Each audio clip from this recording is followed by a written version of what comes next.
Hello and welcome everyone. Thank you very much for tuning in. Yeah, apologies, me and Kev are late. It wasn't Kev's fault. It was me. I've kind of forgot how to bloody live stream, which is great. Kev, how are we, lads? Good. Good. All being good. Season's bored, but it's been a day already, and I'm bored. And you're tired as well, aren't you, lad? I'm tired, so yeah, but I mean, football's gone and bored. Yeah. And how are we, chat, as well? Hope you're coming back. Yeah, a massive thank you for tuning in, everyone. And let us know. Obviously, we'll gauge from the viewership today. I've enjoyed doing my pre-records. Depending on how today's show does go, we will be doing a lot more pre-records in the next couple of weeks, next couple of months anyway. But yeah, both me and Kev will be replying to obviously comments and just gauge your thoughts and opinions really on what has been a car crash of a season. In all honesty, but shout out, get Kev's thoughts on in terms of the concluding game yesterday, because you were doing a live stream watch along, weren't you, mate? Yeah. But we'll get to everyone's comments as well. Big up Henry, massive thank you for tuning in. Big up Gary as well. Yeah, we'll be getting on to Carvalho, mate. There was a little, I'll quickly show it up anyway, but there was a Fabrizio Romano tweet that has just been not broken, but just come out there, as you can see. So I discuss what that means for the Portuguese youngster anyway. Big up Panov, how are we, fellas and ladies as well? Well, Kev, yeah, you said I think we're all just happy the season's very much ended, isn't it? Yeah, a little bit. I mean, we were kind of, the season really ended for us last October, November, before the World Cup break, you know. I don't know. I was optimistic about putting a drive in. We did. But then, you know, we kind of gifted a very average United side a fourth spot, third spot in the end. You know, at least Newcastle fought their way up the table and got there, United just kind of did the same thing they did last season and managed to get the same amount of points. And in the end, it was to our detriment and our issues with the results that we had. I mean, you go and you beat United 7-0 and you lose to Bournemouth 1-0, you know. Yeah. It's amazing. You can beat Leeds 6-1, 6-1 away from home, and then you lose them 1-0 at Anfield. It's just these kind of stupid results that happen. Brentford are always a tough side, but I think we should have learned our lesson from how they played the last few seasons and their ability to come back and their ability to score goals. Brighton, I have no qualms with that. Brighton have been fantastic this season. They were better than more sides in the league. So they, if anybody deserved a spot over us or United to get into that fourth spot, it was probably Brighton. So, I probably wouldn't have batted an eyelid either if we ended up finishing sixth and United fifth or whatever like that, and Brighton got the fourth spot. I wouldn't have complained about that either. They were fantastic. Speaking of Brighton, Kev, and chat, I don't know how you feel. It's great if we do. Well, it's more than great because I love McAllister. You know me, done 95% of the World Cup watch-alongs, and I watch quite heavily that Argentina side, and he plays such an important role. Everyone talks about Messi and all that, but he's a lad for the big occasions. This season, as Kev's alluded to, he's been absolutely exceptional, even the season prior as well. Just goes to show the great recruitment.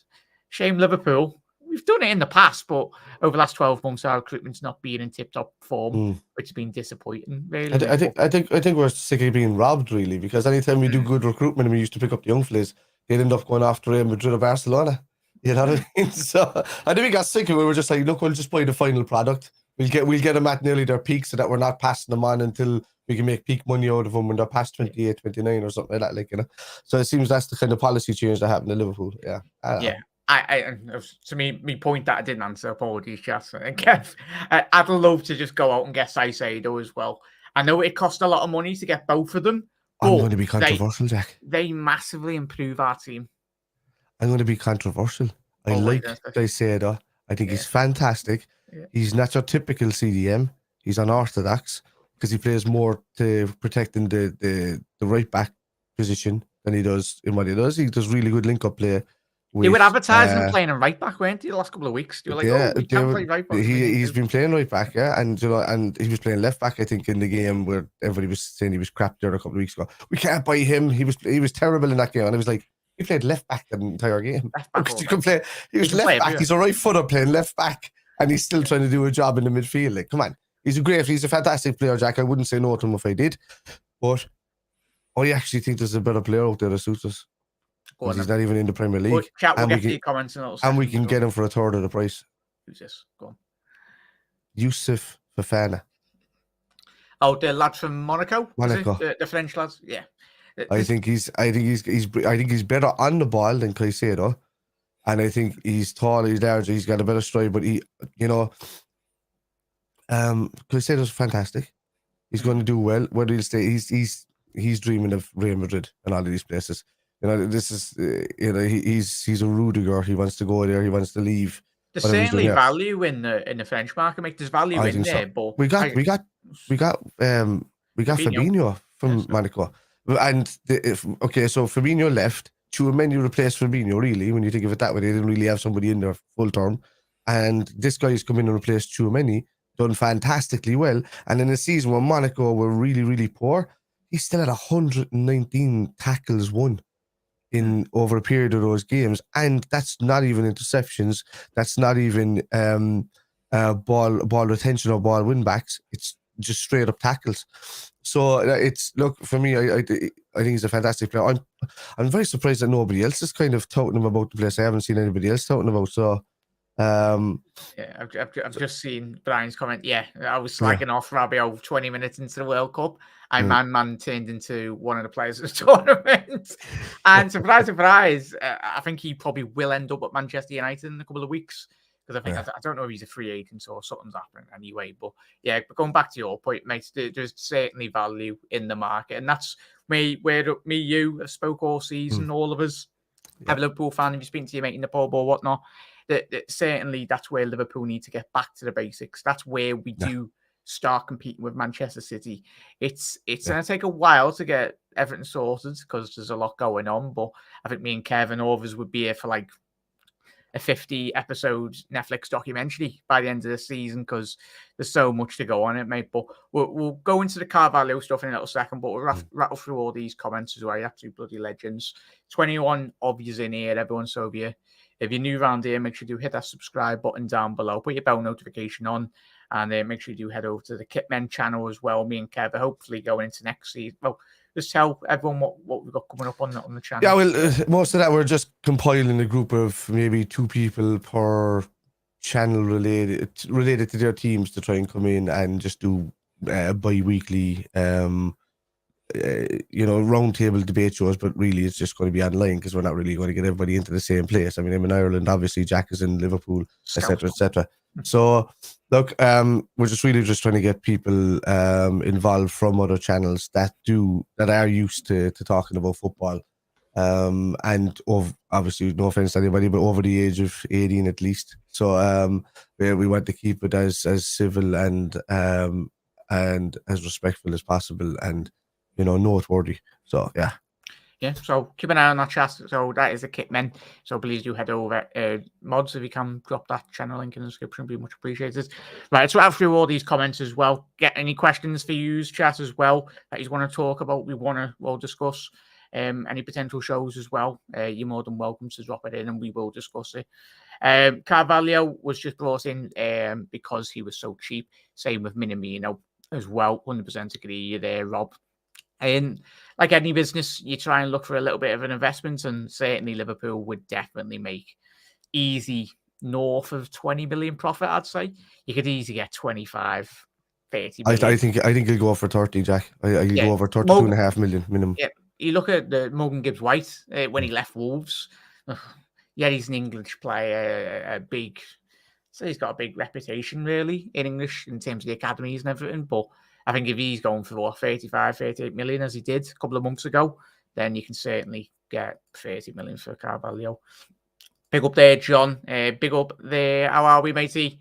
Big up, Jack and Spider. Unlucky commiserations, mate. And I'll get you on the channel very soon, mate. And I'm pretty sure you'll be back up there next season. Hopefully, if they'd actually won it, people would have been kind of caring about the league being won. A little bit, because with City winning again, just nobody cares, to be honest with you. Yeah, big up that. Andrew, hello lads, I'm feeling a lot better. Both Merseyside. Hello lads, I'm feeling a lot better next season. I will be supporting both Merseyside clubs, as my dad was a Blue years ago. Obviously, thinking of you there, Andrew. But yeah, and obviously we all dislike Everton really, but it would have been nice. I was glued to the telly. I was like, oh, did they do it? But they live to fight another season again. But Kev, we'll speak about Everton. I made it a talking point anyway, but just a quick summary before we do get into that later. Lucky again. Do you anticipate them being there again next season? For me, I do. You're basically playing with fire. Yeah, well, if Sean Dyche is there, he might steady the ship defensively a while, but then he might get too negative if he doesn't trust what's in the team. I don't know who he's going to buy or what kind of reputation he has with bigger class of players to bring in at Everton, because a lot of people are going to turn around and say, "What, your man from Burnley is managing Everton now?" Whereas a couple of seasons ago they had Ancelotti in there, and they had Rafa Benitez in there, and the people of that ilk, the couple of Spurs managers, the Watford manager that went through the Silva, at least they had some sort of kind of high reputation of managing around Europe and stuff like that, Now, in saying that, with regards them, they deserve to go down this season. Their fan base was a disgrace throughout the season, to be honest with you. The way they turned, they instead of support, like they gave out about. Goodison can become toxic. It can be great times, but it can be shocking. Like the one thing you won't see Liverpool fans doing, or Everton fans, or sorry, even at points, even United fans or even Arsenal fans, like that, is accosting the players and blocking them from getting home, outside their work. And I mean, at the end of the day, it's a job, and you might be passionate about the club, and you might spend money to go to the club, but you say the same about your doctor, and if your doctor misdiagnosed you, would you do the same to him? You know what I mean? Or would you just take him to court? There's these little scenarios. That's far worse than what's happening there. You don't need to accost people going home from work in their place. I thought it was disgraceful. You don't need to be blocking off roads. You don't need to be. You would do it to. That's what I'm saying. That's understandable. There was an Everton fan that ran on just to square up to Dom Solanke yesterday. Is right, Dom. You absolutely rattled them all yesterday. He tried his best anyway, mate. Dom Solanke, nice one for the 20-odd million Bournemouth. Nice one. 35, isn't it? Yeah, well, 35, and plus for Jordan Ibe as well. And but yeah, he was winding them up, nothing silly, really, definitely, mate. But we'll just quickly rattle through all these as well. We won't speak about the rubbish that was down there in terms of this season. We've been rubbish. No, we're not hard. I don't really find any Liverpool fan defending this season, really. But great start, end to the finish. But let's not forget the first 6 months of this season. Panov, I have to say, I like the pre-recording stuff, but you can't beat a live interaction with you dudes. I know you've been busy, etc., but not having a go. And no, all good, Panov. No, I love the interactions as well, mate. But in terms of the way it's weird, YouTube and most social platforms, you can put a video out there and people, I know a load of great YouTubers or content creators, you can edit a 10-minute video and it'll be amazing. But it just depends on the day, really, if YouTube wants to get it out there in the algorithm. But yeah, definitely Panov. As I said, I finished uni now, mate. So, and especially on the kit men in terms of this coming next couple of months being Kev's channel as well. You should be already subscribed to Kev's channel as well, but there'll be a lot of content coming. I do prefer Panov. I don't know, Kev, do you prefer the live interactions? There's nothing better.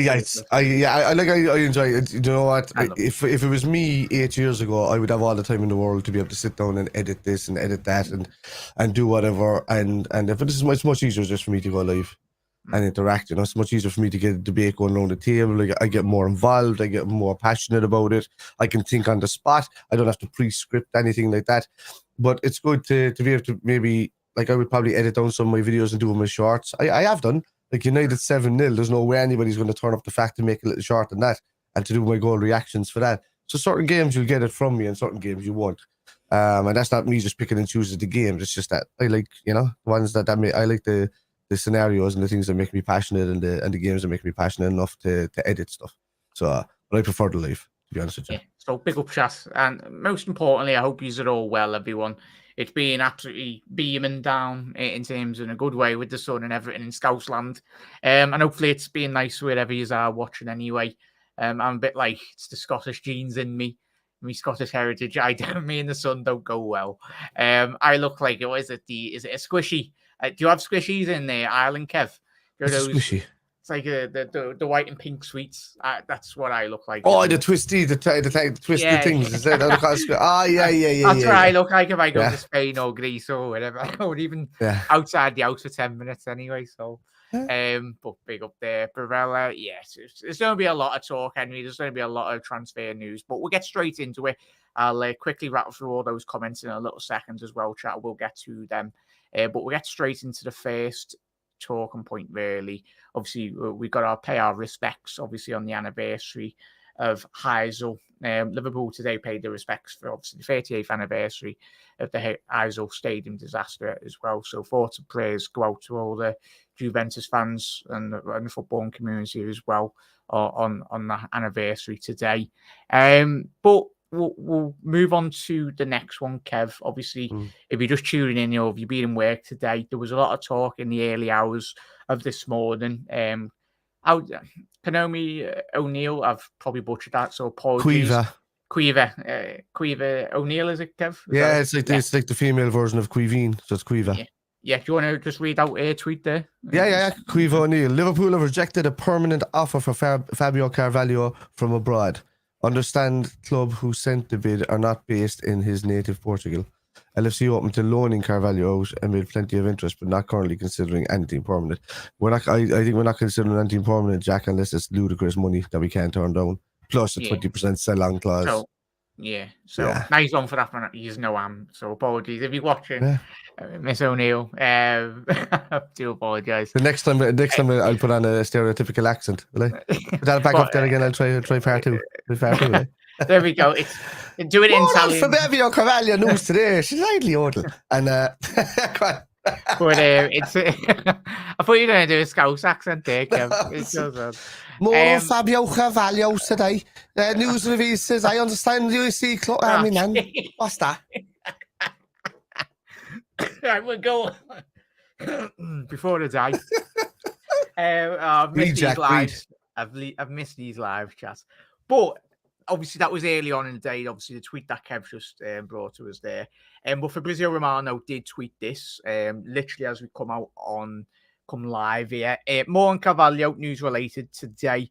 Understand, UEFA Champions League club has already started talks with Liverpool to sign Fabio on a permanent deal. Liverpool are reluctant to sell, but possibly the possibility of a buyback may be considered as a reasonable outcome given the player's desire to play as well. Chat, get your thoughts on that. Kev, go back to what you were saying, mate, in terms of he's not had many opportunities this season. The only positive light in terms of this season was obviously the great goal, the great winner at home against Newcastle. Come on, made that desired impact, really. But off the back of that game, when we done our post matches, we all anticipated Fabio to probably have a bit more of a say in the team. I think he started against Everton as well, away from home, him and Elliott in the 2-8 with Fabinho behind them. It's just not really worked for him, has it, mate? We haven't played his formation. He's a number 10. He's no number 10. He doesn't like playing in the wings. He doesn't like playing left attacking mid. He doesn't like playing right attacking mid. He's a direct centre cam, if you want to call him that way. And that's where he's suited to. He hasn't been able to convert to anything else. I would probably say to get more game time somewhere.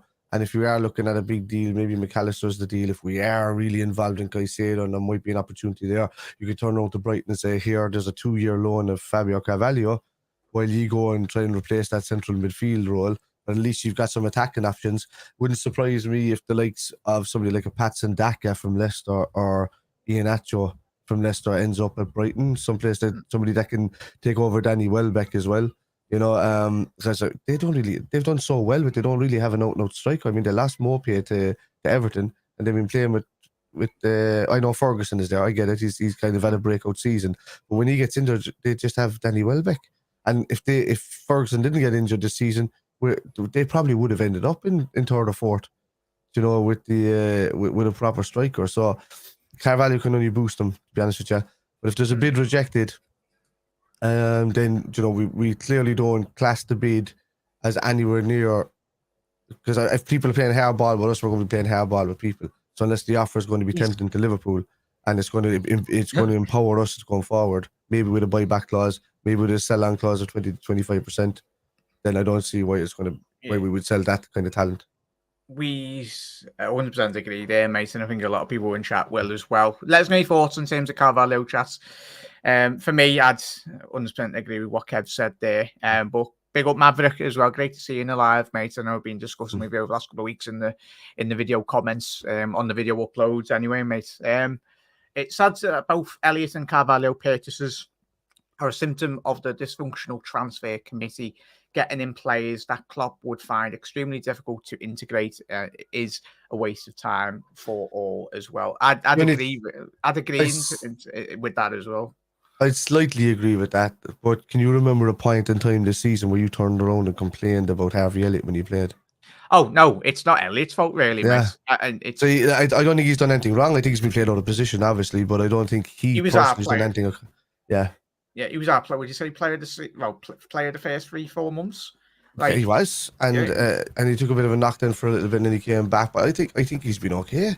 I mean, I can't remember a point in time where Harvey's been bad, or for me, long term. Carvalho hasn't done enough yet. Yeah, Elliott's a long-term right winger. He's not a midfielder. No, I know he plays well in those central areas, and he has done this season.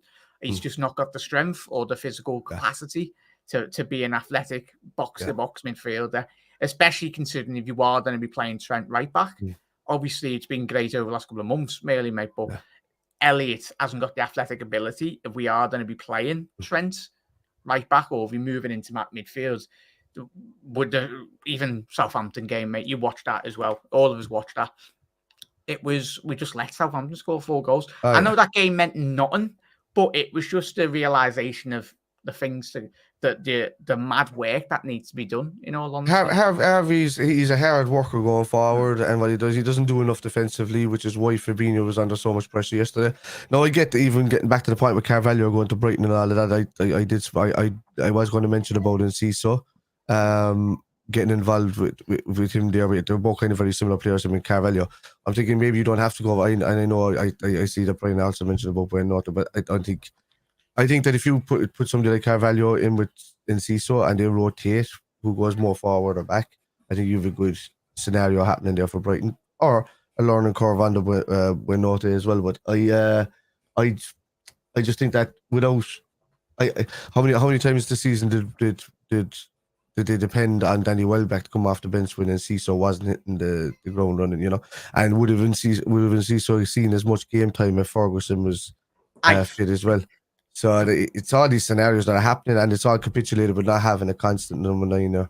The one fella that doesn't get any of the floor, he does, Brighton, but Pascal Gross, the German midfielder, he's very good. He's phenomenal. I know he's like, he's late, is it late 29, 30? I think he's like 30 or 31, but he's a tremendous little player in them anyway. But quickly wrap through all these comments. Everyone's bloody smashing it today.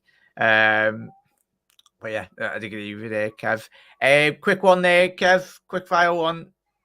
Oh yeah. There's a lot of if buts and maybes in terms of that.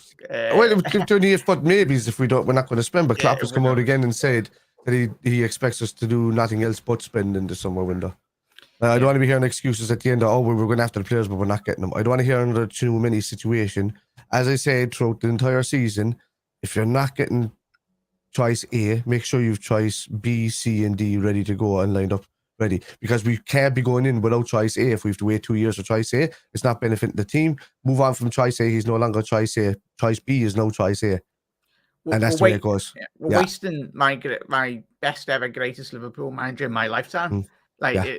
And he's on a shoestring budget. Like, Jurgen's going to come to the end of the next 2-3 year period if he hopefully stays that long and was successful. But we all remember what it was like with Roy, and we're not that well. If a couple of things don't go well next season, I tell you, Newcastle could have been jumped. For me, they've already elevated. I didn't have Newcastle finishing in the top 4 this quick, in all honesty. I get we've been poor, but that is jumped them ahead a 2-3 year project. And given they've already signed a new kit sponsor, it's kit sponsor. It's a crowd out of their own country. But the fingers with them, though. When I was at first, I was like, oh, But when you look at it, Newcastle, no one moaned about Mike Ashley paying £1 million every single season for their shirt sponsor. I get he owned the football club, but no one really cared. And when Newcastle were down there, but now because they're getting a lot more better value, regardless of who whatever company it is, they're now getting up to, it's below value at the minute. But in terms of, I think they're getting like 85 million pounds or something, whatever it is, it works out. But yeah, it's. I'd hope those same people that are disgruntled really about Newcastle's shirt sponsor, I doubt he was saying anything when it was Mike Ashley in charge and he was happy to pay £1 million a season. When Newcastle was scrapping it out in the Championship. But at least there was a company that was put in for it. You see, there's a difference of Mike Ashley paying the money there because he's paying it from funds that are visible from that account. So it can be done that way. The problem is this way is that when it's a fake and just rushed created account, they can amass fake amounts of wealth in this sponsorship and make the company look like it's been trading for a long time and then push the money into the company. And that's the problem. Because that's pretty much money laundering in a way, you know, and it's cooking the books. So that's the difference of Mike Ashley. He was only able to push $1 million in because these profits from the companies that he had registered and were transparent were going through. No, we're not saying that Mike Ashley wasn't shady in his own way, but he was nowhere near the level of what these Abu Dhabi countries, they can create countries within their countries and then create laws within their laws. Yeah. For me, I've just given up, moaning about it really, mate, because it's the Premier League and this season is showing Liverpool need to spend money. But it's not, I don't think any Liverpool fan is saying spend 100 million on every single player. What we're saying is get the right players in. Get the next Andy Robbo in to the door. Get the next Gini Wijnaldum come in, transfer him, 100%. Convert him into a midfield that is capable. Well, I'll say it another way to Jack, but we're going to spend the money that we've earned. Not the money that's been generated out of nothing, and that's where the unfairity. This is why PSG is dominating their league. This is still can't win the Champions League, though, can they? Because you know, Champions League is a different situation altogether. You know, there's no real buy in the Champions League. We've always figured that out. You can buy a league, no problem, because it's over 38 games, and if you have a quality bought into your squad that's never injured, and you have enough for 3 squads within one squad, you're going to win the league. It's that simple. So yeah, we need to start competing on that kind of front, but we should be spending as much of our own money as we possibly can that we've earned. We're always in the black. We're always down 20th for if you think of it that way, for, you know, in a lot of the positives. When they do a thing of, they always do the leagues of negatives. Positive and negative, and overspending this, overspending. We're always down near the bottom of that. You know, we're always drifting with those bottom 5, saying we haven't done this, we haven't done that, we haven't. We need to be back. We need to be in the top 5 now at the moment and spending our money and then bringing back the revenue. You know. Yeah, and that's what me, you, all of us, every Liverpool fan off the back of this season, we know, and hence me video yesterday. Apologies, I was quite negative. You know me, I'm not really that very negative, but it's passionate. Passionate. I've had enough really, because continuously, if we would have added 2 extra players in terms of the last 5-year period of real quality, we could have ran away with a couple more Champions Leagues and Premier Leagues. And I get the powerhouse and the juggernaut that is Manchester City, but if you give Jurgen Klopp a bit more help and a couple of these players a lot more help in terms of the rotation wise, we wouldn't have had those in the physical fatigue in which we have seen over the last 12-24 month period. 100%. But we were on Ensman's channel yesterday. If I mentioned that, right? We were on Ens channel, and there was a great bunch of lads, and then they have a great time for Zaberi and all these guys as well. I was on them before on Grizz's channel, but at the hindsight, there's a few lads that are there that are clap out. I get it; there's patience, but I can't remember a point in time where we we're not. For me, I'm not blindly following Klopp. I want what's best for Liverpool Football Club. Yeah. I also believe that the way of being Liverpool is being loyal to an extent where it just doesn't put you into much. Yeah, we're not a Chelsea we were that way. We were that way even with Benitez, even though his time should have been probably up a little bit sooner than that. But we can be guilty of that in certain ways of leaving players stay a bit longer than what they should. But for me, Pep Guardiola was 25 points behind Liverpool at their peak when they won the league that time. When Leicester won the league, they were almost 19 points behind at that stage. They stuck with Pep. You know, we went ahead, they stuck with Pep. And they think you can't turn around and stability is key. Look at Forest as well this season. They kept with their manager. Completely forgot his name, but that manager. And Leeds got rid of their manager. Everton changed, just about got away with it. Southampton Watford is a prime example of if you get rid of a manager, you're getting relegated. Simple as that. But with regards what was he saying there? With regards Klopp and the way Pep was, these same fans that I see posted on Twitter now were the same guys that did it the season after we won the league, and we ended up do you remember we were losing 6 home games in a row, and all of a sudden then we ended up in third because Klopp changed. He got a couple of players back. He changed what he was doing and brought us back up, and then we were tackling City again for the next couple of seasons, and that's with the same players that were also kind of tired in the legs then. But now they are a few years old, or they are tired in the legs, and now the team needs a bit of rebuilding. What are we going to do? Are we going to rebuild the team, or are we going to get rid of everything, change the entire philosophies, and hope everything changes in a window or two? Or are we going to sit back and say, oh yeah, we're happy to now play in the Europa League for the next 4 years because we have to get rid of Klopp?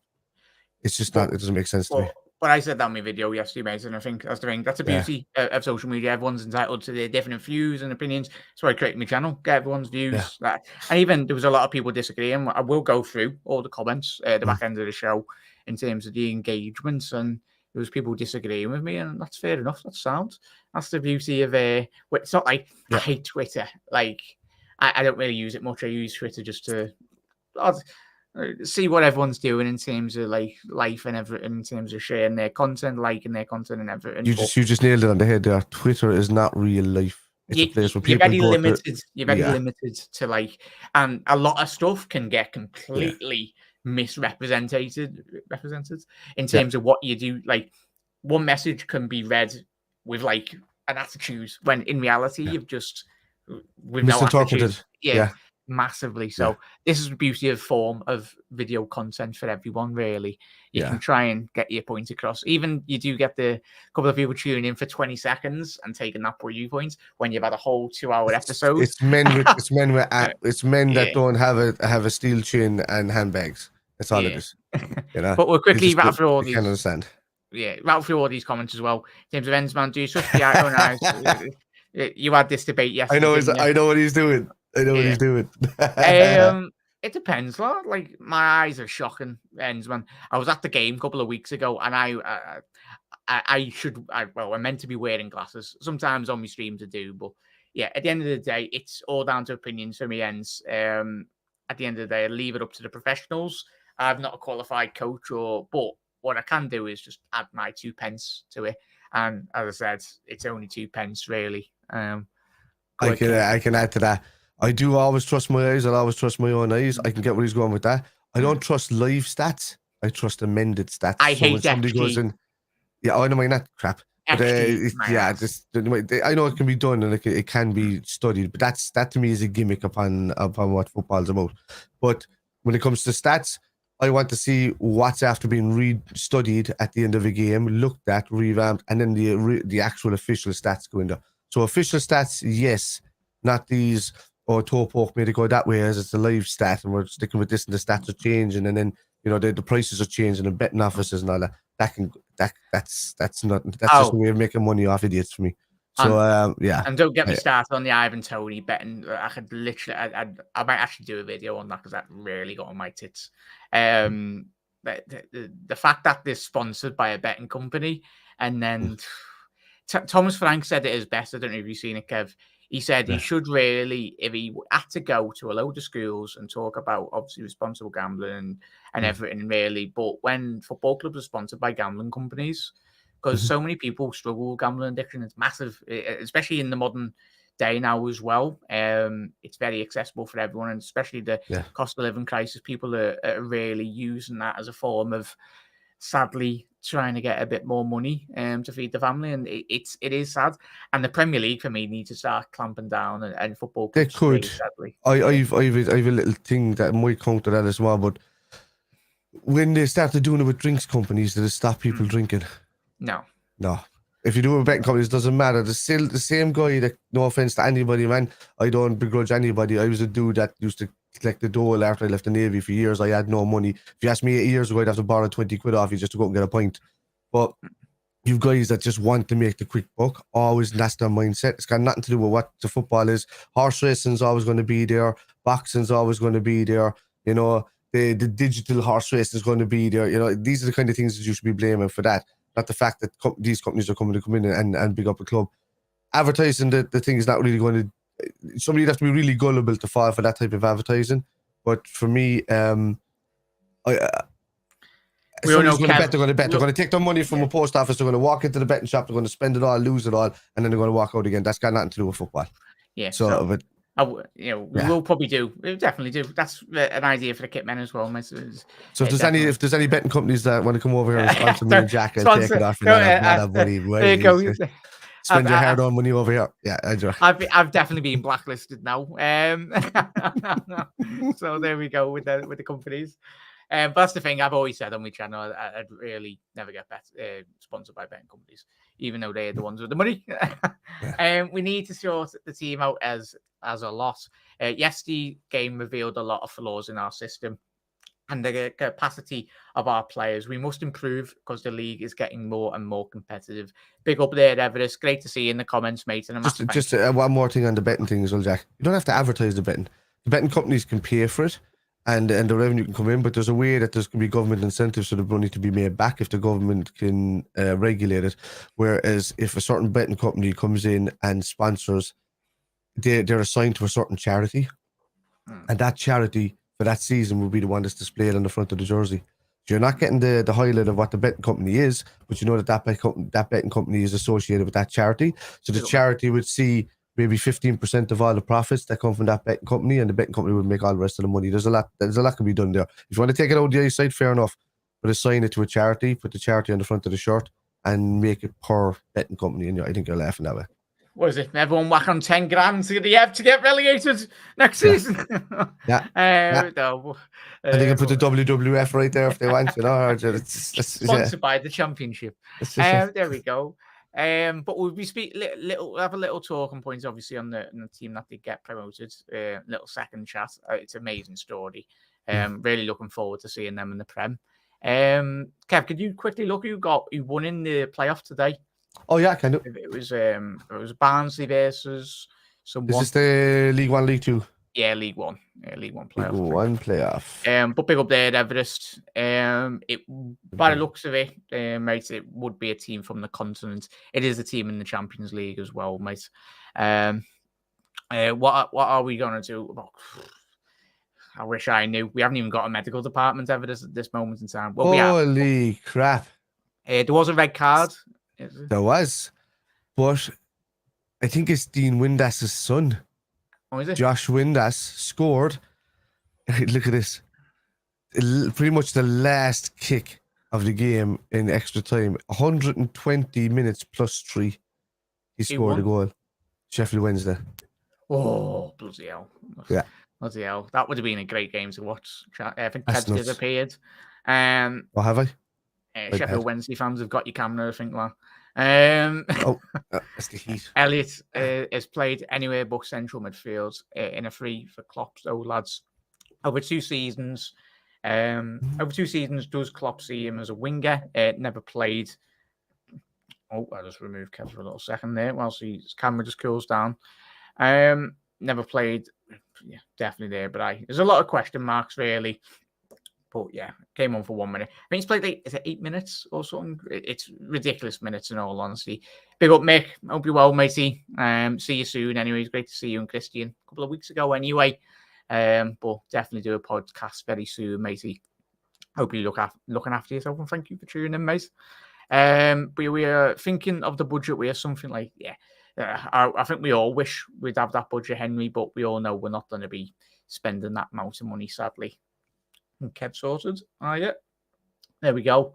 Happy days. I don't even know what you're doing there. What are you doing there, lad? You're on mute. Yeah, mute. There we go. You just took me out of the show. So yeah. Oh, yeah. Oh, good lad. Underneath. I think it's because the way the wires are coming out the back of the PC, they keep leaning on it and it keeps putting it black. So I've put them on top now, so it should be better. Big up there. Taz, how are we, mate? Massive thank you for tuning in. Big up, Jack and Spider. Great to see you in here, mate.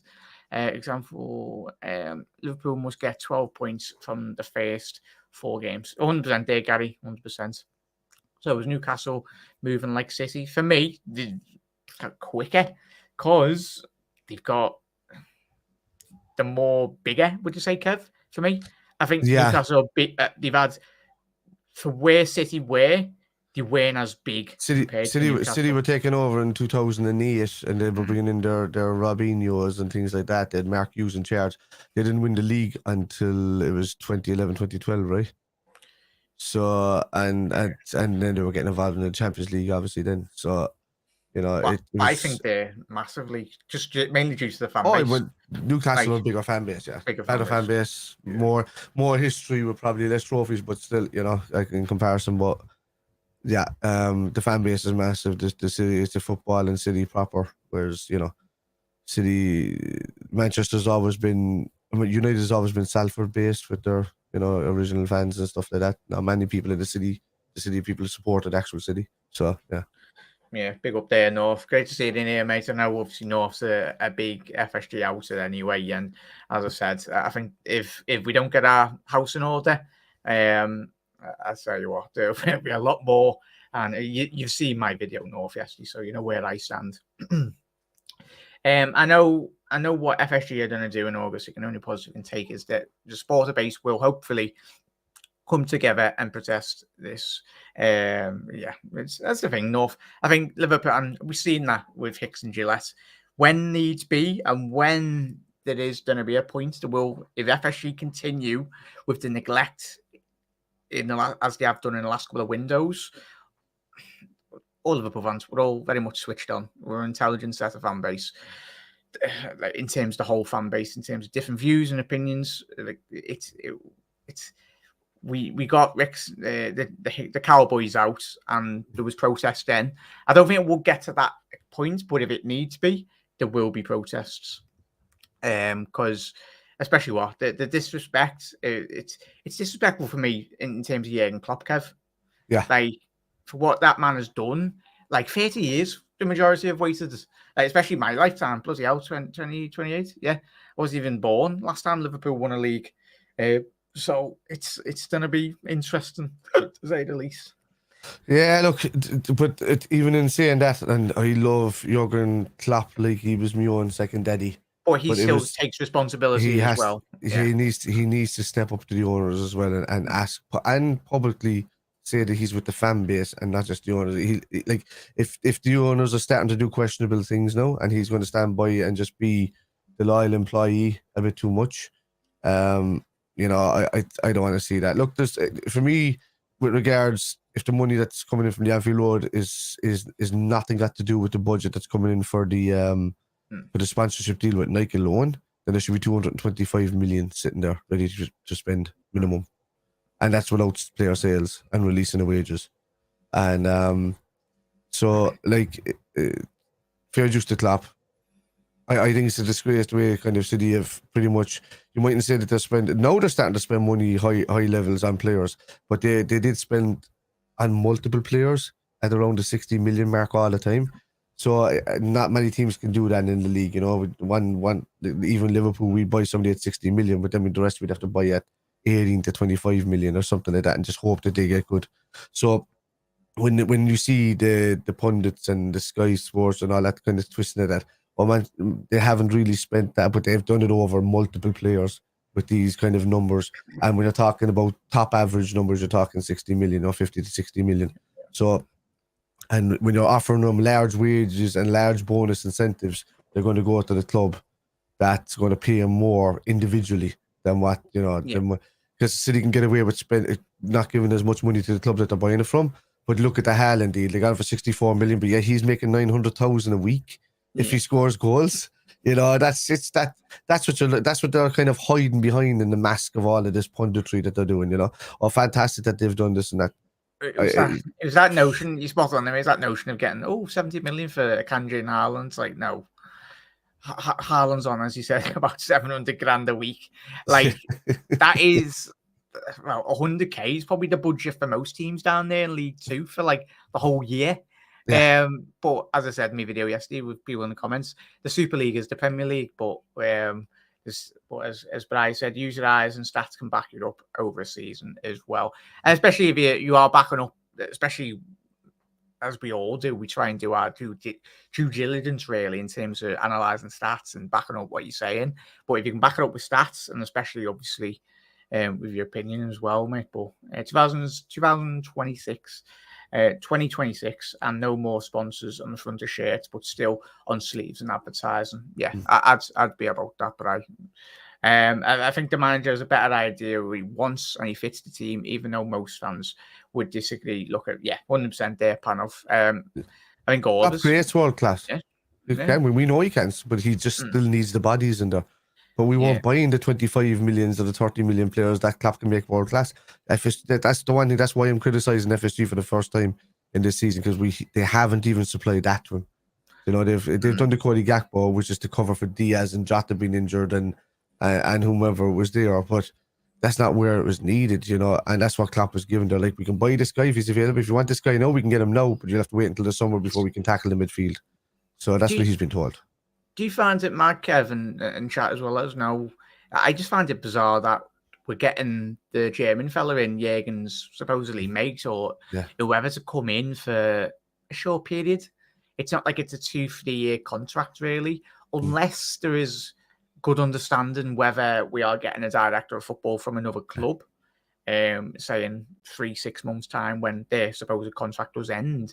Or do you think it is a case of where Liverpool are giving him a 3-month contract under the understanding of them getting the deals done in that first 3 months? I think he's more of a transitional liaison rather than a normal director of football. I think he's a fella that knows what Klopp wants and what Klopp is thinking about. He knows where to point the direction for guys. Klopp wants to take all of this off of him. Klopp just wants to concentrate on tactics and stuff for football next year. That's the way Klopp always was. I want to concentrate on the football. I don't care about doing all of this back and forth, money this, money that.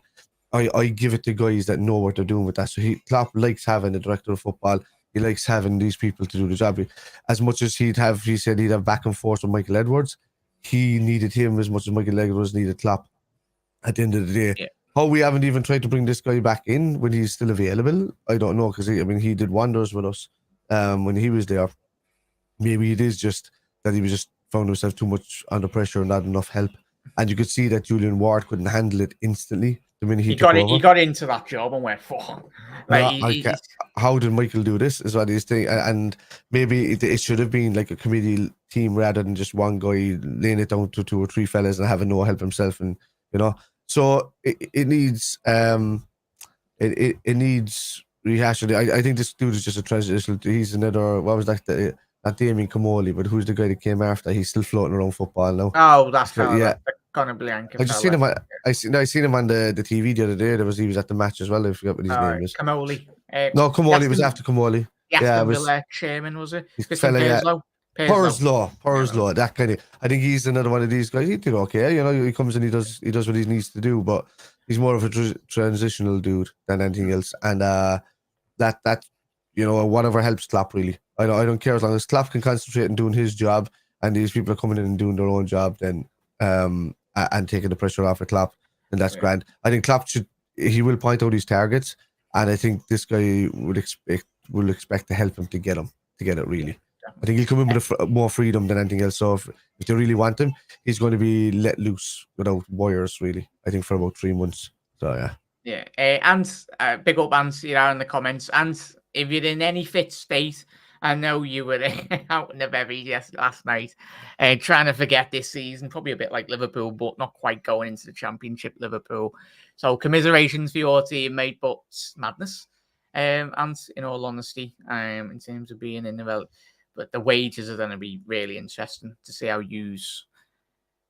And this is no offense, Dan. I think Leicester are going to get absolutely fleeced. I think there's contract clauses in there left, right, and centre to be released to bigger clubs. I think Leicester, Patson Daka will leave. They'll ask Vardy to either completely reduce his wages or he'll go to another Championship club. I don't know if I can't see him coming up to the Premier League side unless they're desperate for somebody who's not going to be able to play more than 12 to 13 games constantly without taking an injury. And I think that I think Maddison is definitely going to go probably to Newcastle, most likely destination. Patson Daka could end up at a West Ham, or Iheanacho could end up at a West Ham, or they could end up at a Brighton, as I said before, or a team that needs some sort of striker. Just those players yesterday, Kev, and Andy, you watched them, and in terms of comments, they're shocking, mate. And that's part and parcel of what modern football is, Kev. Now you're getting players on big contracts, and I was watching glimpses of that game, was flicking over between the games yesterday. It's Chelsea without 600 million, isn't it? Yeah, like none of these players care. They all know, as Kev's alluded to, those players that are going to get big contracts in about 6 months' time when they're playing for another club in the Premier League or in Europe. It's the sad reality, but that's what happens when you give out big contracts, anyways. And the problem with those clauses as well is that, as you said there, Jack, it allows the players to not care, because if they know they're going to get the contracts and they say, all right, actually, why do I need to fight for this club when they can just sell me for cheaper and I can just ask for more money to the next club and then I'm sorted anyway? And sometimes it just puts too much power in the players' hands that are to fail, really, and that shouldn't be at any club, really. Yeah, we'll go on to obviously Luton coming up in a little second, chat, but get to everyone's. I really do appreciate all the support, everyone today. It's been great. Everyone tuning in, even if you've been in for a couple of minutes. Really do appreciate it. And if I've missed your comment, I really do apologise. You've been bloody absolutely smashing it. Tried to answer as many as I possibly can. Big up there, Ravi, as well. Big up to us. Gary, I think you will. I've got a lot of confidence. As I said, yesterday's video, yes, he wasn't a priority, but I still think there's a very good player in there. And as I said, the language barriers, as before, every Liverpool fan's discussed, it is a massive. If you go into any job, if I went to work in like Mackey's in Spain, I'd struggle. Or any job in Spain or like in Portugal, and especially me being a Scouser, understanding they wouldn't have had a clue what I was saying, in all honesty. If you go by his career so far, Jack, his first season has always been kind of average. So when he went to Benfica, he only got like 14 goals in his first season. In the second season, he got 39. If you do a ratio to go to the Premier League, you'd expect him to get maybe 7 or 8 in the Premier League, and average a better season next season. But this season, as I said, he finished like 2 or 3 behind Drogba's best season for Chelsea. So if you're talking about starting at that level now, it's at 15. What it was, 15 or 16 that he had. And his second seasons, he's always done well at any club that he's been at. So, for me, I look, Darwin, once he gets that freedom, once we get those midfielders to feed him, I think he'll be laughing next season. Because you remember the runs that he was making throughout the season? He was an absolute nuisance to defences. You watched Darwin, mate, and I think we've said this season, when we've had the lads on as well, when we've all discussed, the problem would arise if he wasn't making those runs, Kev, in the end of it, really, mate. But he is. Absolutely. He wasn't getting fed. We didn't have the midfielders to feed him. And Henderson's kind of, because of his, as I said, Henderson, Fabinho, completely mentally fatigued this season. They're 60% of what their total is there. And the problem then is when you got 60%, you had the only person in the midfield yesterday for a good nearly 40-minute period that was passing forward more than 20% of the time was Trent Alexander-Arnold. Fabinho was going back, Millie was going back, Henderson was going back all the time. Curtis Jones kept pulling it back. You really have to ask yourself, like, where are we going to get the spark from? And McAllister coming in, he'll want to pass forward, he'll want to drive on between players. I still think Trent should be moved in and replace Henderson in that midfield now and give him rotation. And when we're going up against more defensive-minded sides, bring Henderson in and have Trent backing him up that side so that you do pile the bodies a bit forward more. But, I just think, look, Liverpool need that creativity from midfield. And we need some competition for Fabinho in Youssef Fofana. Yeah. Cucurella as well, probably butchered that. They fell from Leon as well. He's a number 6, very capable. Good player. If you haven't seen him play, check him out. Good little player. But I'd say Fofana's better, as Kev said. But if you were shopping in France, there's bargains to be had anyway. But big up there, chat. We'll get into the Luton one here as well, everyone. Kev? Yeah. what a story this was, chat. And I'll tell you what, all these these fans that have never been to Julie, obviously, what's this? Marine's only round the corner. Well, not around the corner, it's about 10, 15, 20 minutes away from me. But this for me screams classic. Yeah. Conference League, or League Two, or this is what football is all about, mate. Luton's new stadium. You think of this, but they're smaller than Tranmere. You know what I mean? Yeah, 10,000 in capacity. It's what are you hoping from them, really, or just your general thoughts on Luton? Stay up, build the club. No, do you know, don't just sustain, just be self-sustaining. Going forward, you like to see clubs like that doing it. They're an old club, and hopefully they can do well. And these clubs like Luton and Preston North End and all of these guys, they deserve their place in history as well to get the chance and the opportunities, to come up and play the football.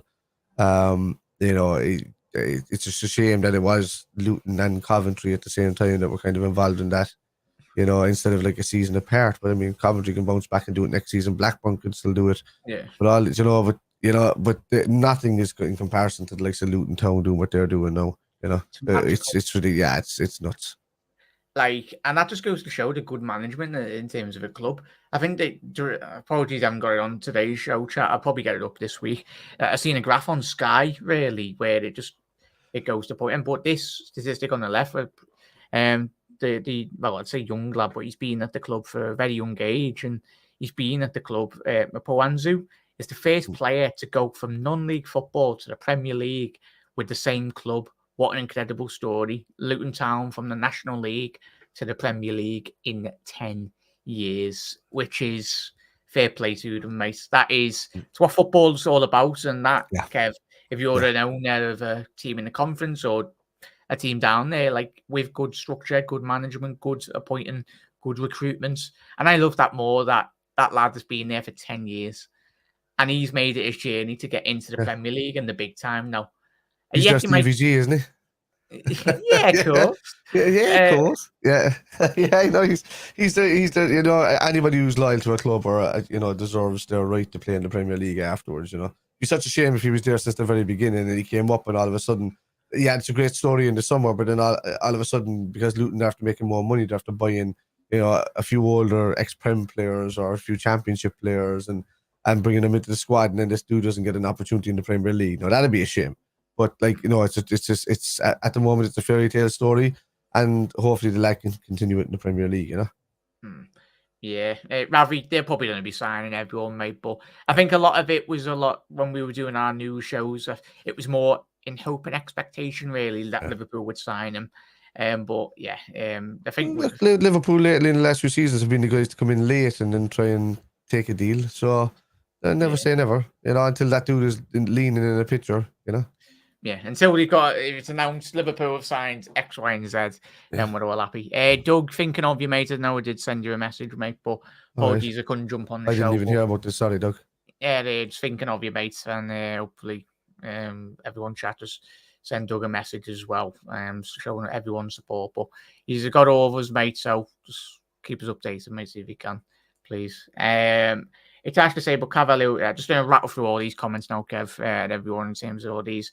But harsh to say, Cavalier hasn't been given a proper chance. Yeah, more or less what we said before, Henry, as Kev alluded to. He's a 10, but Liverpool don't play with a 10.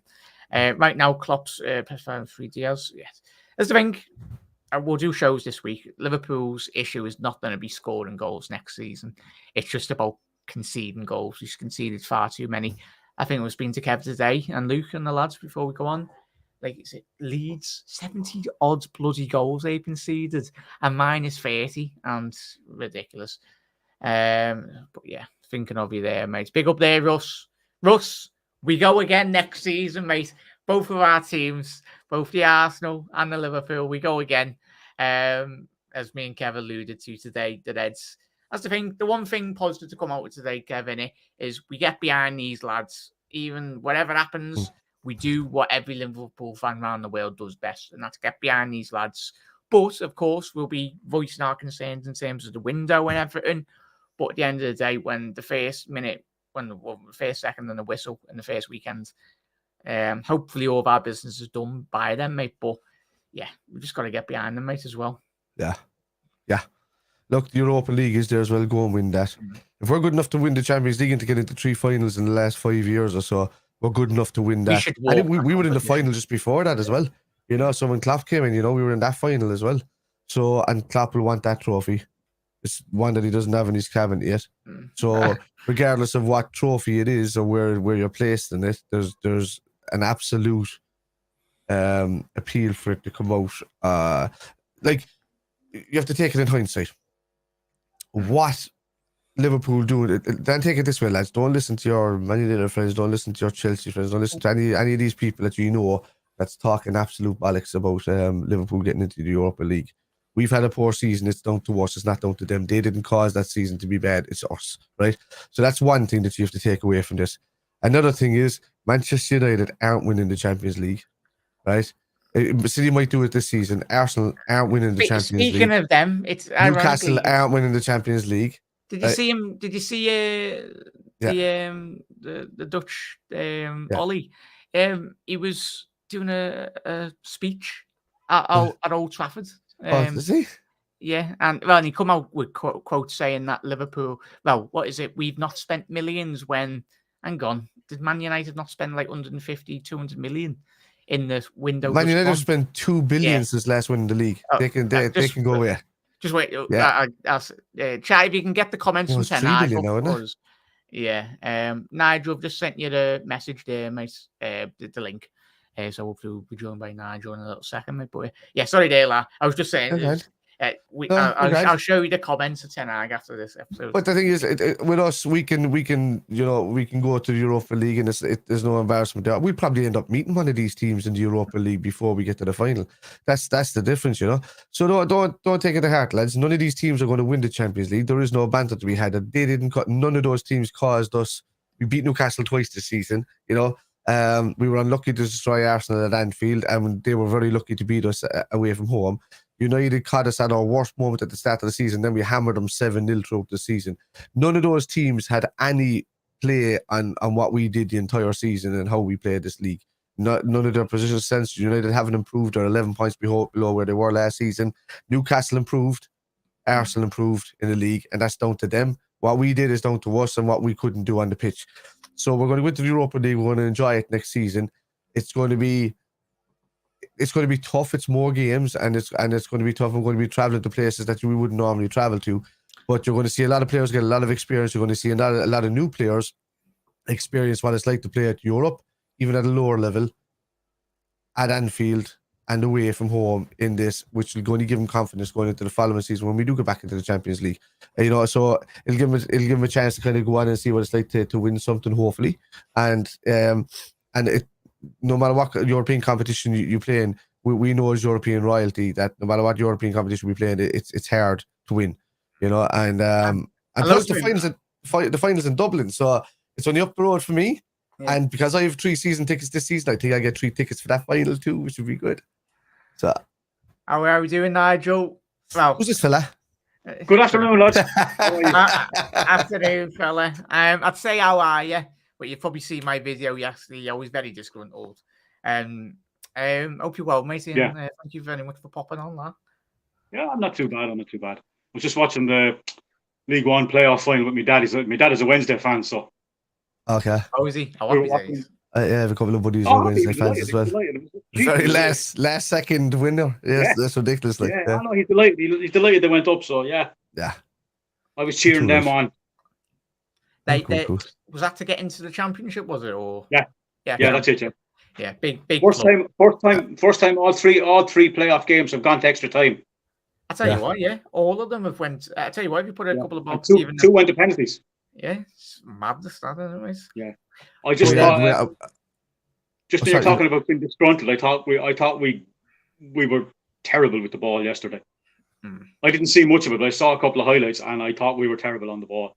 Just giving it away far too easy. We're too lackadaisical or something on the ball. We lack an ability to go forward a bit at the moment. Yeah. Like they pushed onto us and just pressed us. I mean that fourth goal that we conceded was an absolute disgrace. It's Southampton, all mate. of them, yeah. 4 games, 4 goals against Southampton. Yeah. Like, come on. Like, well, I saw the team sheet and I was like, Jesus, man, we're going to lose here about 3-0, or the boys will go and score early and then we'll go on and win 6-1 or something like that. Or, we'll just do another Brighton at home. We'll do another, what you call it, at home, we score a couple of goals and then they catch back up. So there's 3 scenarios that came out from that. And that's the one that came out was a 4-4 draw. Like we were playing prime Arsenal with Arshavin in it. You know what I mean? It was ridiculous. It was a stupid bloody thing. But anyway, to answer Philip's question there about which midfielders I think we're going to get, I think we're already sorted on the left-hand side. I think Gakpo should be playing behind Diaz and Nunez in that midfield on that left-hand side, and rotating with Thiago depending on the team that we're playing with. I think Boycheta should be coming in for most of the cup games, and to rotate with Fabinho for now. We're not going to buy it, but I do believe we still need to have somebody that really gives Fabinho competition. Youssef Fofana.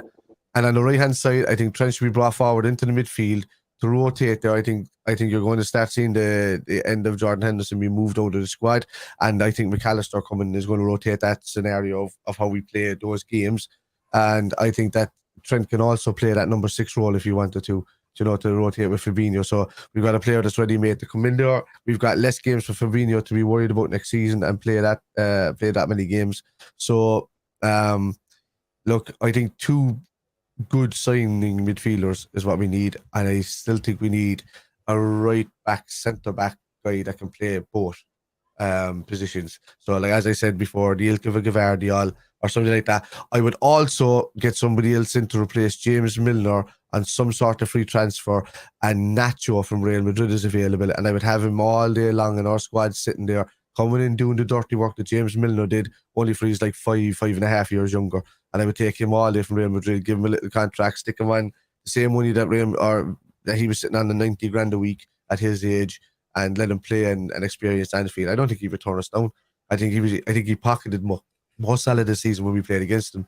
And I think what's his name going off is what changed that game when we were 2-0 up against Real Madrid. The fullback, yeah, and he's both. He can play midfield. He was a midfielder, a defensive midfielder. He was a left-sided, right-sided midfielder.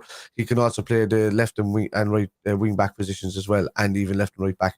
So he's pretty much like another like a Spanish James Milner, ready to go. So I would bring him in, no problem. Like, it'd be a smart move for us.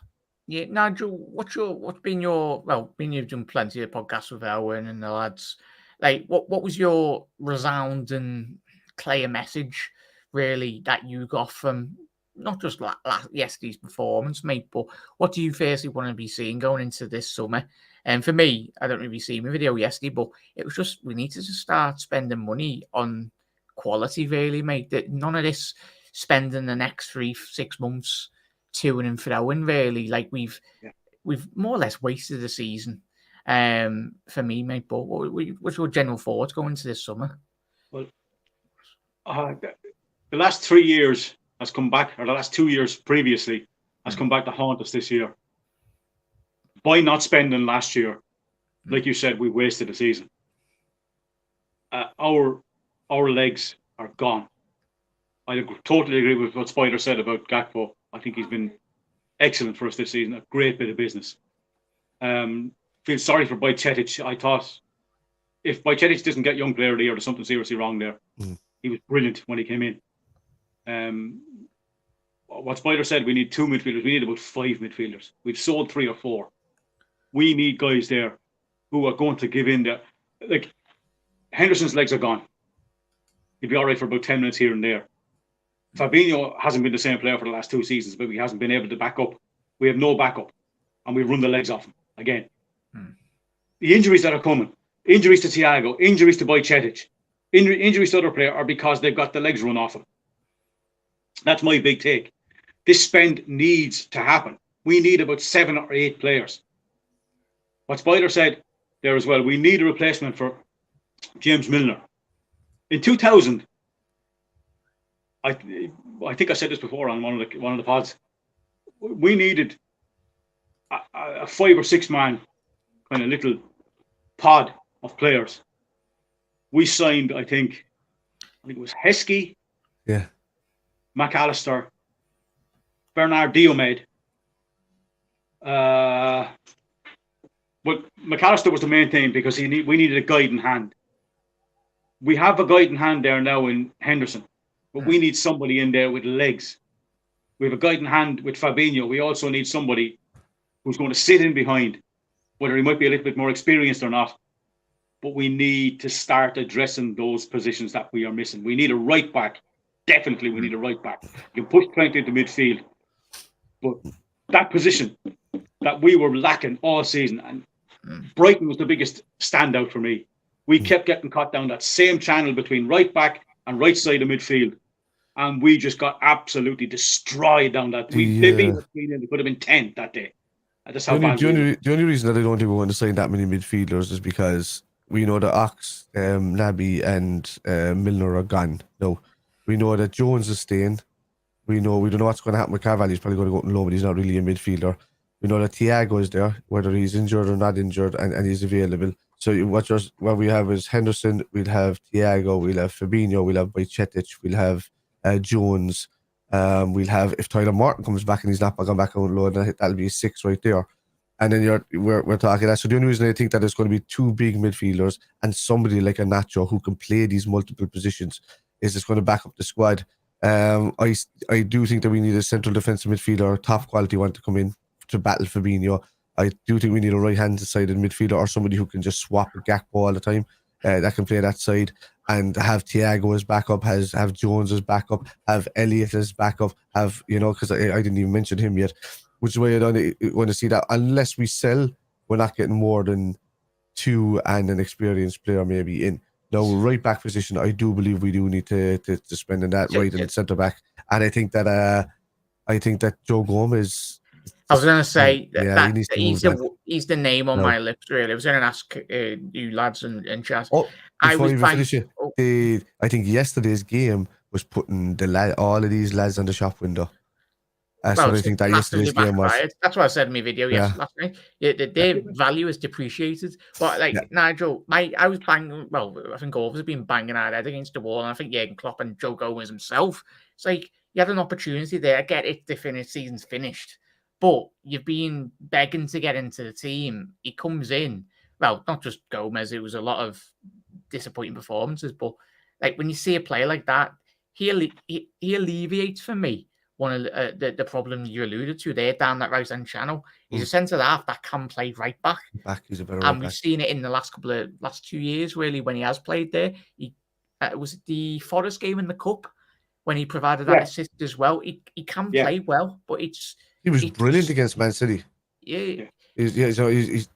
Joe Gomez was fantastic. Yeah. I think the midfield problem in front of him is even more of a problem, though. Yeah. You're all in favour of putting these guys in shop windows, but jumping through it is not exactly a great thing to see. You know what I mean? I don't mean that they're putting in shop windows for other teams. I think Klopp wanted to see himself, just for the final thing of the season, he's given his philosophy all season. Can these guys do it for me next season? I don't think he cares where they go after this. I think he's putting it in the shop window for himself in his mind. I can't stick by some of these lads for next season. I'm going to have to start replacing the majority of these guys in the pitch. Milner was not great yesterday until some of the changes were made, and then he became a bit better.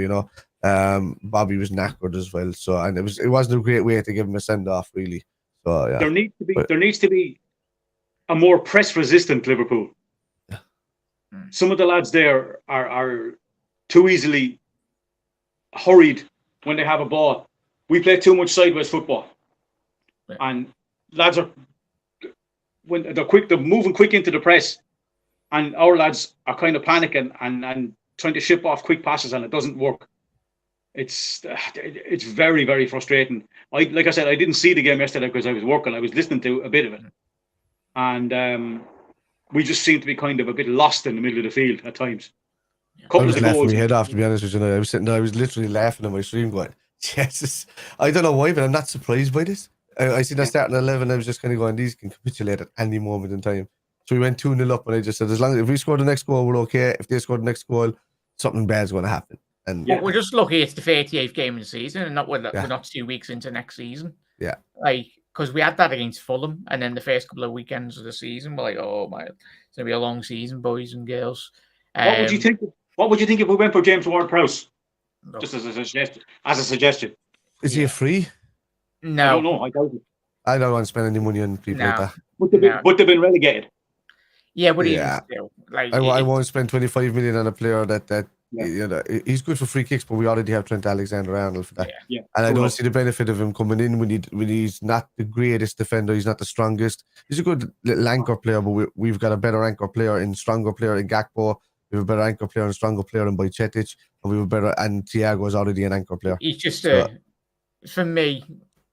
He's 28, 29, is he? He's just another Milner Henderson to me, mate. Go to West Ham or something like that, maybe. You know, these teams.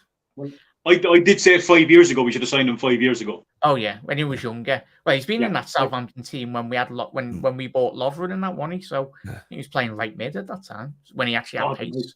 The nightmares associated with that name, my God. Well, when we bought the wrong centre half, because I think Fonte won Ligue 1 a couple of seasons after that as well, so it wasn't the centre half that we should have bought. It depends on what happens with Jacob Ramsey as well, doesn't it? And Gomez and all of that. If they can step up and be right backs, I'd like that. I'd love, I've good time for Gomez, man. I think he's a good dude. Everybody loves him in the squad. Klopp adores him. And he's been unlucky with those two broken legs that he got off of Ben Mee and Raheem Sterling when it happened that time. So he was never injury prone. He was never injury prone before that, and now it's just a reoccurring tension in the bone or something like that. I think he needs to get his Henderson. Look at Henderson. Henderson was injured constantly throughout the middle of his Liverpool career. He went and got his heel and his ankle broken and then replaced into place, and he's never had an issue since. He's barely been injured. He's barely missed a game for Liverpool in the last few seasons. So these things kind of tend to happen. And he said if he didn't do it then, his career probably could have been over a lot sooner. Maybe, with the tendons, you could have snapped. Sturridge was told to do that younger in his career. Snap the tendon off, take your 7 months out on the sideline, come back a stronger player. He wouldn't do it. And, so, yeah. I know. But yeah, there's a couple of good comments going in there. We have to freeze Iron Brew injections for 3 days. Oh, was that for there? I think this goes to what Rob was saying there. Go ahead. Kev. Rob, that's the question for that. Even though we know he's not going, that goes onto the video I've done this week. I had to do a video because it was laughable, really. I think Andy Robertson, there's a dude that runs around my city here, and he's in full head-to-toe gear with giant goggles coming off his head, big beard, long hair, and he wears a shawl over his head with a poncho. And I think that's such a need from Andy Robertson going to Spain because, Andy Robertson is going to go from ears to just from kind of slightly bigger ears to slightly bigger freckles on his face. You won't even remember what his ears look like. That's just the way it's going to go. That's not the guy that goes to the Cork matches with the sombrero, is it, Spider? No, that's actually, he was married to our cousin. Yeah, that's Sarah Kavanagh. Yeah. No, he's sound in, man. No, this guy is mad. I'll find a picture there in a minute. See if somebody took a picture of him in Cork. But mad as a bag of spanners. This fella, he thinks he's looking for aliens and stuff. Can an alien play centre mid for Liverpool? Probably be more injury free. Liverpool need 5 midfielders, probably Gary. Well, 5 real quality midfielders. But no, Nigel, Philip, he doesn't have at the minute, but obviously he's on mine and Cop on Owen from Cop on podcast as well. You can find him on all the podcasts, but real good mate of mine as well. Absolute legend. So yeah, you never know. Could change 1 week. Yeah, you never know. But in terms of Brian's, I'll let you talk about this. Obviously, Nigel, 3 gone in terms of relation with Brian saying here. McAllister is the first, I reckon, and 2 more mids. Fresh legs, Fabinho, Henderson, Thiago, Elliott, Bajcetic can rotate. Trent stays where he is and use that hybrid system as well. Do you think we will? I think we will, mate. I think Klopp alluded to it yesterday in the press conference, just indicating how much of a good, was it 11 games unbeaten? It's great. Whatever we struck upon or what we were doing in those, we all have seen what we've been doing, Nigel. But do you think we will incorporate that to be one of our main philosophies going into next season? The new system? Yeah, I hope so. But we've got to address those positions that Spider was talking about, right back and the hole in front of the midfield, the right side of midfield and the right side of midfield and right back. That hole has got to be filled because we're too easy to break down. We've got to be more press resistant. Yeah. Move the ball quicker, move the ball in front. Suddenly we start playing sideways football and trying to look for 40 passes. Why play 2 passes when 40 will do? 100%, miss. 100%. The McAllister news has gone quiet. Big up their ads. And seen a couple of new faces in here today, so nice one for tuning in. I think that's because it's done. If something is done, it's always quiet. So they have to legally wait to announce it. If once all parties have legally done it and they get to go ahead from the Premier League, they'll be allowed to announce it. So it's supposed to be coming in this week to talks or something. And that is, as Nigel's alluded to, Kev's alluded to, others, that is a step in the right direction, in the positive, because I love him. I love him as a player. It's just his confidence, really. As I said at the top of the show, he's not afraid. And he's very much a playmaker as well. I think he'll massively link the play between our attacking line and even from a defensive point of view as well. He's a very clever, intelligent player. He understands systems as well. So he's going to have no issues. Xabi Alonso type signing to me. He's not going to be the long ball expert and what you call it, but he's a bit of everything though. Like, I can see that. Like defensively, Mascherano and Alonso together, maybe something like that. Yeah, he's a small lad. I think he's about 5'8", 5'10". But I think he's Argentinian. He's physically built as well. But for anyone that hasn't seen a lot of Brighton or him, with him for a good treat, he is next level on what we have currently got. He's a massive improvement on Thiago. And as long as we get our medical staff sorted and he doesn't come in and get injured, then we're sound. Your answer there, Jack, is who was Lionel Messi looking for in the World Cup when he wanted to pass to somebody? It was constantly McAllister. He was looking at one player, returned to McAllister, and he played McAllister. He trusted him. Him and Enzo was a completely different player anyway, and I think Enzo will eventually end up at Manchester City. Just saying. Him and Alvarez are basically best mates at the under age 11 through obviously Boca and everything. Well, all the clubs that they play for, anyways, youngsters. So yeah, Enzo will end up there. But as long as we get McAllister, boys. Big up Jay. I'm back live, Stephen. Now, mate. Anyway. Big up, Jay. Am I invisible, lads? Where's my hello, Jamie? Jay, big up, matey. If you're around, mate, we'll quickly rounding off. But Jay, if you're around, I'll drop you a message, mate. Just like to say there, lads, before we do anything else, I'd like to pay tribute to Bobby Firmino. Oh, Bobby. If you haven't done it already, I like Bobby and James Milner were just phenomenal for us. Oxley got his injury, was really good. We saw glimpses in Naby Keita. That 5-0 against Man United away, and they could not handle him. He ripped them to shreds that day. But just like I say, Bobby Firmino, one of my favourite players of all time, absolutely pure stunning. Just, we're going to miss him. Just his presence, his smile, his celebrations, his everything. Club legend, without a shadow of a doubt. We're going to miss him and Millie. Yeah, no, definitely, mate. We will be doing. I know you want, and we want to do.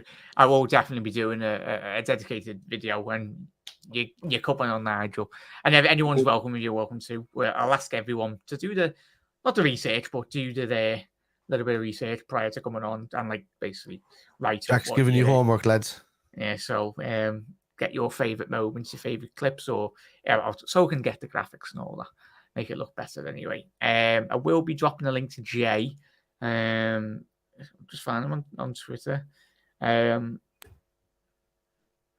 Jay? He's here. But Kev and Nigel, I'll let you discuss well before I just send this to Jay. Just a closing point.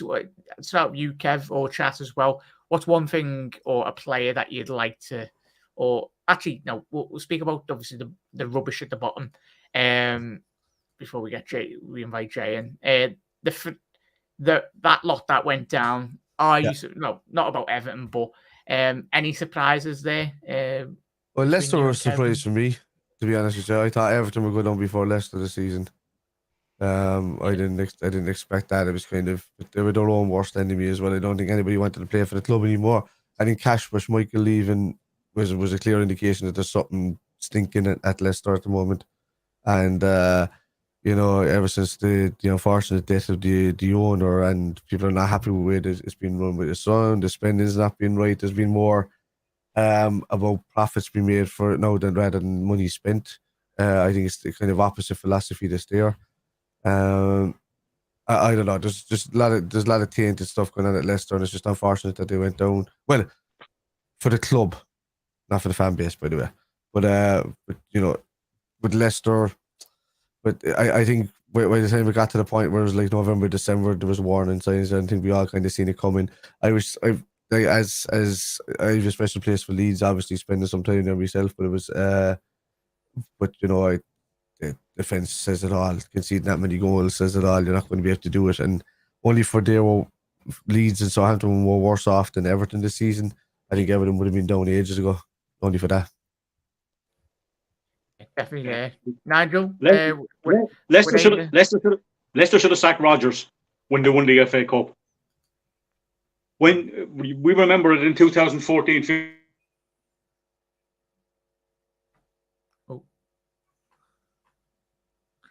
Nigel, hello. Was was not the best goalkeeper in the world, but he hadn't a hope of signing anything near the replacement of Schmeichel.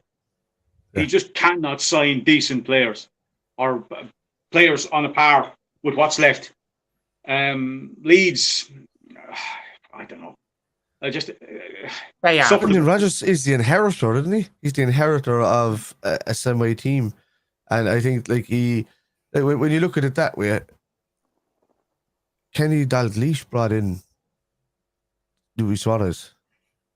You know, and Jordan Henderson. And Coutinho was there as well, wasn't he, at this day? So he brought in all of these players. Rodgers inherited them, created the Rodgers bought Firmino. He did. Rodgers bought Firmino and hadn't a damn clue what to do with him. No, not a notion. Yeah. So he was just available, and it was either him or Memphis Depay, and United wanted Firmino, and we got him instead, so they went for Memphis Depay, wasn't it? That's the way it worked out. So so we dodged. We're after dodging some savage bullets there, So, which we're counting ourselves lucky that way.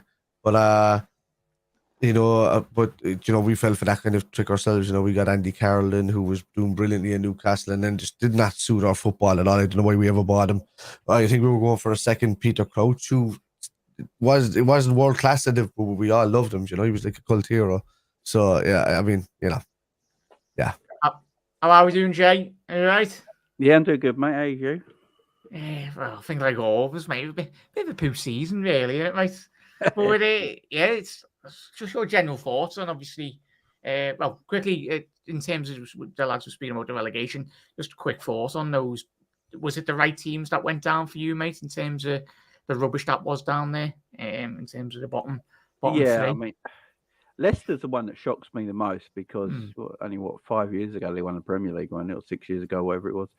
So they won the Premier League, been fifth 2 years in a row, and their business model at Leicester is terrible, and that's probably why they've gone down. They surprised me. Leeds, I think they were lucky last season, so I'm not shocked. Southampton, dog turd. So yeah, and Everton. We all knew Bournemouth weren't going to win that game yesterday. So Everton got lucky yet again, but they got a good manager in Sean Dyche right now, and I think they'll be a mid-table team next season comfortably. So the right three are gone, but Leicester is shocking, man. It just shows no matter who you are, no matter how much money you spend, this Premier League don't care. So. Yeah, Leicester are a shocking one. But I think they're going to find it more difficult. I think Leicester are going to find it more difficult to come back up to Southampton Leeds. I think Southampton Leeds are a bit more stable in the awareness of what the Championship is. And I think the ownership at Leicester right now, I don't know if I think they're in for a rude awakening. I think they're going to struggle real badly, in my opinion. Yeah. No, definitely, mate. There's more battle, as you said, more grit in terms of certain those players. But Jay, in terms of, obviously, we are concluding here, mate. I'll get you on throughout the week, mate. Back live stream, me and Kev. So, what's your general thoughts, really, in terms of we've done podcasts all 3 of us with Nigel as well. It's disappointing, wasn't it, mate? I think we got 6 months into the season, and it was what we had anticipated, really. But a big summer rebuild, well, more than big. It's how important do you think it is that Liverpool need to get it right in the next couple of weeks? Yeah, this summer they have to make sure they get correct because Liverpool can't afford to start next season as they started this season. Even in pre-season, I was doing watch-alongs of pre-season and all that, and I thought something was up then, and everyone kept telling me, no, it's just pre-season, Jay. Don't worry. I could tell something weren't quite right. And then, thank you, Nigel. And you look at the club now. I don't think that I'm not one of these Liverpool fans who think we need like 10 players. I think there's a lot of overreaction on social media and stuff like that. You know, me yesterday. You talk about like people talk about Chelsea now. They got Pochettino, but they've spent like 700 million, and then Lego finished 10th in the Premier League. But they're going to bounce back next season, and you know, and Liverpool fans. I think a lot of Liverpool fans are really down on us at the moment as well. But I look at our squad. And I look at people like Alisson, Virgil, Salah, Gakpo, who's been an excellent signing. I think has gone completely under the radar. You know, his goals and assists since he's come to Liverpool in only January, I think is amazing. He's only going to get better. Diaz, we've got the Colombian drug lord for a free season. You know, that'd be great. You got players there, and if you get the midfield right this summer, I think Liverpool will have an excellent season next year. But they have to get the players right. They can't be no messing around now. When Klopp won his press conference the other day, said a signing might come tomorrow. It might take 6 weeks to do because they're looking for the right player now. No more emergency loan signings. No more going down rabbit holes where we go for a player, but we don't have a B player in plan. You know, they have to make sure they get this summer right. If they get this summer right and get the right players in, Liverpool will be a force next season. Look, we're trash, and somehow we finished 5th. You know, against a team in Man United who are apparently back. You know, who managed to finish 3rd, but lost the same amount of games we did all season, and scored less than us. They have 11 points less than last season, Jamie. I think it shows that the league. And look, Man City won the league on 89 points. The 2 times Liverpool couldn't compete with them in the Premier League because of injuries or something, City have won the league on 80+ points because no one else is able to push them, and they comfortably win the league. So, yeah, this Premier League, rivals might not like it. This Premier League needs Liverpool, or City are just going to dominate. Yeah, was it Bundesliga this weekend, chat? I was watching that game as well. I don't know if you've seen it, lads. Dortmund, but at home again. Marco Reus, he's been there, God help his soul anyway. He's been there for years. He's watched Hummels leave, Lewandowski, and everyone leave under him. And he was sat on the bench. And shout out to Jude Bellingham, who was just chilling on the bench as well. 85 million for the water boy. That's sound, isn't it? Like, I think we dodged a bullet. Yeah. I'm going to say now, I think we dodged a bullet with Bellingham. People going how funny were Mainster on Twitter the whole time that they would have to play more games than everybody else, and we're up there in 2nd in the league before the actual games caught up with them, and they were like, "You're chilling with the big boys." Like every day they were posting something that was funny, man. I love Mainz. The thing with Jude terrible. What a terrible choice by the Dortmund manager yesterday, though. I mean, he was, God damn it, how did he not play Rice from the start? You know, they were so bad. No, it is madness. Yeah, what are you saying, Jelly? In terms of it's everyone goes on about Liverpool, but like, go to see your point there, lads, as well. 11 times Bayern Munich have won the league title on the bounce. Like Klopp was the last manager to win. Yeah, could you imagine that in the Prem? But if it was Liverpool finishing 2nd every season, everyone would be saving football because it just stopped Liverpool winning the league. But it's ridiculous. I mean, Liverpool is stopping the Premier League from being a Farmers League at the moment. Oh yeah, you know, and it's true. I mean, we don't want to knock the league because it is the best league on the planet at the moment. It really is. But Liverpool, like, it's Real Madrid or Barcelona in Spain. The odd time you get a Valencia or an Atletico Madrid that pop their head around the corner somewhere. In Italy, you know, at least it's a bit more competitive there these days because the corruption's been taken out of it, but it's still there. But at least everybody's getting involved in the corruption and they're all getting done at the same time. Yeah, everybody's getting involved now, so they're all in competition with each other. But then you got like the French league can speak for itself. That's an absolute farm. That's like the epitome of a farmers league. But if you're talking about the first, if you're talking about the first leagues on the planet, and you got this one, City would be walking the league by about 30 or 40 points every season if it wasn't for Liverpool. I guarantee it. And they go rip into me like this. Got to be the most one-sided European final ever. Oh yeah. It's going to be embarrassing. Yeah. The Inter Milan to go win it. Come on. Come on. We all ordered that Inter Milan kits, chat. Can you imagine if Inter Milan win the Champions League? I'll tell you what, hold it. Nah. The last stick we've got to beat Manchester City with. No European Cup. Liverpool going to be back in the Champions League next season, no matter what, anyway, because that new rule comes into it. So, this is a 1 year thing. If Inter Milan win the Champions League, I'll wear the Inter Milan jersey for nearly every stream next season. I swear to God, I will. Yeah. I'll be torn. And I don't wear other teams' jerseys at all. I'll tell you. I can't see City bottling. I can't see City throwing that away. Like, they got the perfect final. Joe, we said the same thing about Chelsea in that game as well, and they just whatever they did to them. I don't know. I think if you Rodri for Inter Milan, that'd be mad. Pep's gonna play the dinner lady DM this time or something. I don't know. I think he's learned. I hope he's learned. It's absolutely just a little addition there. We had the World Cup in the middle of the season as well, which was an absolute farce. The next World Cup is going to have, I think, 48 teams instead of 32. Is that right? Yeah, it's ridiculous, mate. Well, that's good. That's going to go on for another month. Yeah. But the Super League was the problem, remember? Yeah. Oh, yeah. Exactly. People actually slated me when I said that the only thing that was wrong was the Super League was the elitism.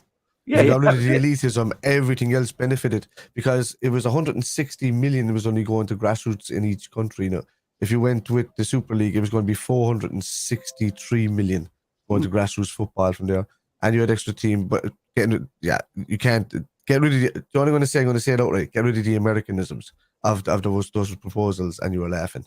So I thought it was a good idea outside that. But I don't mind this new version of this UEFA Champions League. I think I've looked at the way it's going to set up, and it actually looks okay. I like it too. I actually like it. So it's more of a league game. It's not a master. Yeah. You can remember Master League in PES. Yeah, that's basically what it is, isn't it? It's just someone from UEFA was just playing old PES the other week, weren't they? Like 2008 PES peak with Adriano on the cover. That was it, So that's what they're going to. They got Master League in it. Yeah, that's it. Yeah. I've enjoyed this, boys. I haven't bloody live streaming in a while. Been doing the pre-records, but massive thank you for gents for coming on. Just before we do shoot off here, chat. I don't know how accurate it is. I've just been looking through Twitter anyway. Supposedly, Bayern meant to be looking at Declan Rice. So could that potentially move Gravenberch out the door? But, he'd suit Bayern Munich to a T. Yeah, and especially if they're getting rid of Kimmich as well, so would make sense. But I get the lads to shout out their channels. Kev, there we go. What have you got coming up this week, mate? And where can we find you? We'll be doing a few shows in the Kitman. Hopefully we get that going from Thursday onwards again, and get the other. But with the Kitman thing, lads, it's not about bringing. That's more of a Premier League show. So we will get the odd Liverpool fan on there, but it's mostly going to be opposition and rival fans on that one. On my own show, it'll eventually be watch-alongs again, but I'll just be popping back between that and Anfield Road TV, really. And the gaming channel, obviously, which is Spider on YouTube, Spider on Facebook, and Irish Spider Guy on Twitch. You'll find me there. Right? Yeah, massive thank you for coming on, mate, as always. Jamie, it was short and sweet, mate, but a massive thank you for jumping on, mate. Obviously, when are you next live stream, mate? And where everyone can find you. I'm live. I'm live tomorrow of my season review where I'm going to unload hell. It's going to be a messy one. I got a big panel on that, loads of surprise guests and everything. It's going to be a big show. Up on Jamie Phillips Football Chats this week on my YouTube channel. And my new Twitter account is Chats Jamie FC because I got rid of my old one because the amount of Russian and Asian bots is ridiculous. I got rid of it. It was getting mad. Look, they never worked out that I couldn't afford these 24-year-old women that kept coming in. Yeah, it's mad, isn't it? Like, I think you literally need a Twitter blue tick. I think a lot of people will be jumping off Twitter very soon if Elon doesn't get his business sorted. What's that one that Trump is after starting that he swears by? What's that thing? Something social, is it? Oh, God knows. He's after backing that because he's not allowed on Twitter or something. Anywhere he is, I'm not. So yeah. Nigel, massive thank you very much for coming on, mate. Just to say, any Reds going to be in Dublin next Sunday? I'm meeting King Kenny in Dublin next Sunday. He's doing a show in Dublin, and I'm meeting King Kenny. So Oh yeah, I was going to say. So head up Nigel as well. Any Reds that were up in the Bord Gosh Energy Theatre in Dublin next Sunday evening, I'll be up there. There you go, mate. So I'd be over to Jack when they're saying I know I'll be off to Jack on the 16th till the 19th as well in Liverpool.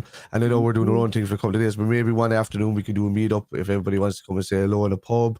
We can all take photographs, stick it up on the channels, do whatever. If you're a weirdo, you can fake off. But like, at the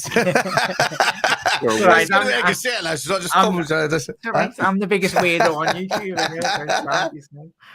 No, but I'm just making jokes, you know me. But look, lads, yeah, I'll be over in Liverpool from the 16th onwards, and then I'll be over a lot next season with getting the season tickets now. So that should be pretty cool. Yeah. So we'll all do meetups and stuff like that, and I might even do a giveaway on my channel for a hospitality season ticket next season for a couple of games. In the Europa League section games as well. Yeah, get a few of them, yeah. So, yeah. There we go. But lads and ladies as well, massive thank you, everyone. Jamie, obviously Kev, Nigel as well. Niall as well. We'll get you on from the upper tier as well, mate. Got a lot of shows planned. I know the lads have as well themselves. So massive thank you. Massive thank you to everyone that tuned in tonight as well. Well, this afternoon, whatever. We've been going for 2 hours. It's been good. But everyone, look after yourselves. The Reds, big summer indeed. Going to be a lot of shows planned. Jürgen and the boys, get your business sorted, will you?